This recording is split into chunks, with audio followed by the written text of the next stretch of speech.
সৃষ্টি করে পড়ছি, দেখেন অবস্থা আমার শেষ হুজুর,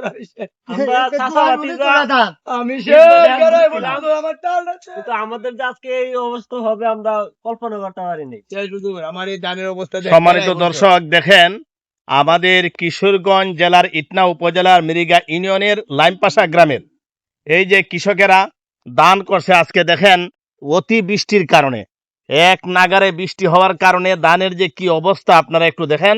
প্রত্যেকটা ধানের মধ্যে গেরা চলে আসছে, প্রত্যেকটা ধানের মধ্যেই গেরা চলে আসছে, দেখেন একবারে গেরা চলে আসছে। এই ধানগুলা যদি এখন রোপণ করা হয় তাহলে আমার মনে হয় যে আবারও নতুন করে চারা গজাইবে।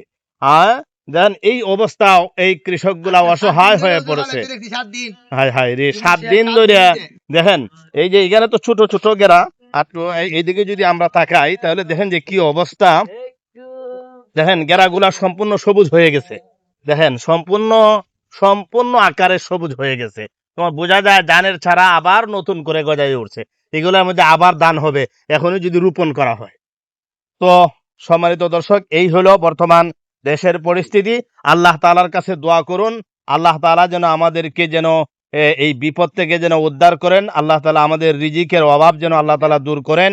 কৃষকের মুখে যেন আল্লাহ তাআলা, যেভাবে কৃষকরা ক্ষতিগ্রস্ত হয়েছে, আল্লাহ তাআলা যেন কৃষকের মুখে হাসি ফোটানোর জন্য আল্লাহ তাআলা এর চেয়ে উত্তম সুন্দর ব্যবস্থা করে দেন।